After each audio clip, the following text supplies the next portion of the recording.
상가는 처분형 부동산이 아니다. 상가를 투자해서 본인이 생각한 임대 수익을 얻고 있다가 일정 기간이 지나 매도하여 양도 차익까지 얻을 수 있다면 금상첨화가 아니겠는가. 이것이 바로 상가를 투자하면 두 마리 토끼를 잡는다는 것이다. 그러나 적정한 임대 수익을 얻다가 양도 차익까지 얻을 수 있는 상가가 있을까? 있다고 해도 나에게 그런 상가 투자 기회가 올까? 두 마리 토끼를 잡을 수 있는 상가도 분명히 있고 나에게도 투자 기회가 온다. 다만 상가 투자자는 위에서 기술한 상가 투자 쉽게 시작하자의 내용대로 해야 한다. 필자가 독자에게 여기서 전달하고 싶은 내용은 보유하고 있는 상가를 또는 향후 보유하게 될 상가의 처분 시점을 잘 판단하여 처분을 하라는 것이다. 상가는 수익형 부동산의 대표라고 대부분 이야기한다. 맞다. 수익형 부동산이다. 그러나 필자는 수익형 부동산일 뿐만 아니라 처분형 부동산이라는 생각을 갖고 있다. 그 이유는 상권이 항상 변하기 때문이다. 상가를 보유하고 있는 동안 상권이 좋아 임대도 잘 되고 통장으로 꼬박꼬박 월세가 입금된다. 상상만 해도 기분이 좋다. 그러나 이것이 영원하지 않다는 것이다. 어떤 요인에 의하여 상권이 쇠락하게 된다면 그때부터는 임대 수익도 낮아지고 경우에 따라서는 공실이 될 수도 있다.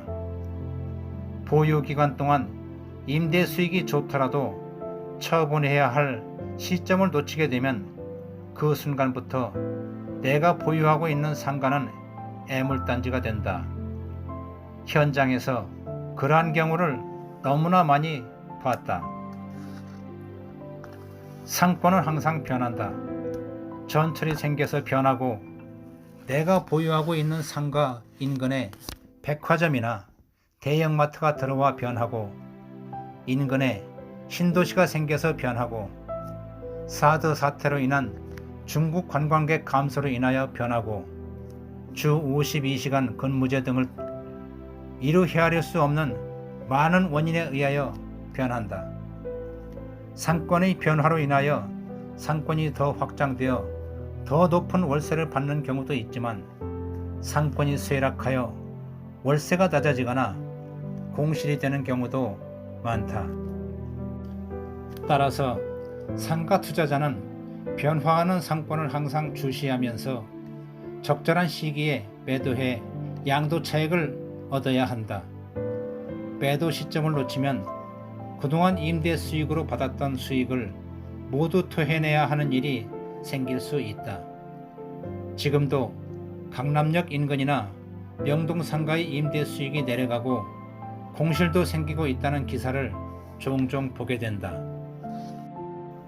상가 투자에서 임대 수익이 물론 중요하지만 적정한 시기에 매도를 통한 양도 차익도 정말 중요하다. 영원히 임대료가 잘 나올 것이라는 환상은 버려야 한다. 어떻게 보면 이 내용은 잔인하다. 상권 변화를 예측하여 보유 중인 상가를 처분한다는 것은 다른 누군가는 이 상가를 매수하여 어려운 경우가 생길 수 있다는 의미이기 때문이다.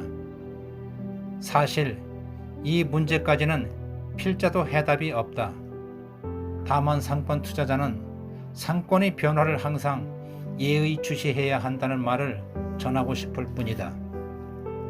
상권은 지금도 무수히 많은 요인에 의하여 우리도 모르게 변하고 있다. 아주 조금씩. 3. 임대인은 바닥 권리금을 받으면 안 된다. 마지막으로 상가 투자자가 얻을 수 있는 수익은 권리금 수익이다. 이 부분에 대하여 의문을 갖는 사람도 있고 상가를 투자해 권리금까지 받을 수 있는 상가가 있는지 의심하는 사람도 많다. 그러나 상가 투자 시장에서 어느 정도 내공이 쌓인 사람들은 속칭 바닥권리금을 최초로 입점하는 임차인에게 받는 경우가 생각보다 많다.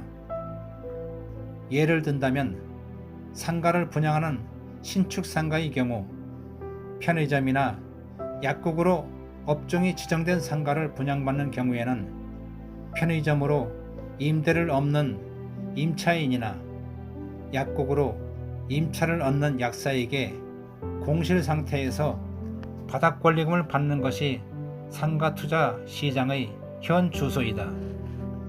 그뿐만 아니라 상권이나 입지가 좋은 상가를 투자한 사람이 임대를 놓을 경우에 역시 바닥권리금을 받는 경우도 상당히 많다. 그렇다면 상가 투자자, 즉 임대인이 임차인에게 바닥권리금을 받는 것이 합법적인 것인가? 이 문제를 법적으로 검토해 볼 때 바닥권리금을 상가 임대인에게 지급하는 것은 임대인과 임차인 간의 합의사항이다. 이것은 사인 간의 계약이므로 법적으로 아무 문제가 없다. 계약을 하려고 하는 임차인이 바닥권리금을 임대인에게 지급하는 것이 불합리하다고 판단되면 상가 임대차 계약을 하지 않으면 되고, 바닥권리금을 지급해도 영업을 통하여 그 이상의 영업이익을 얻을 수 있거나 영업권 양도 양수를 통하여 새로운 임차인에게 회수할 수 있다고 판단하면 계약을 하면 되는 것이다.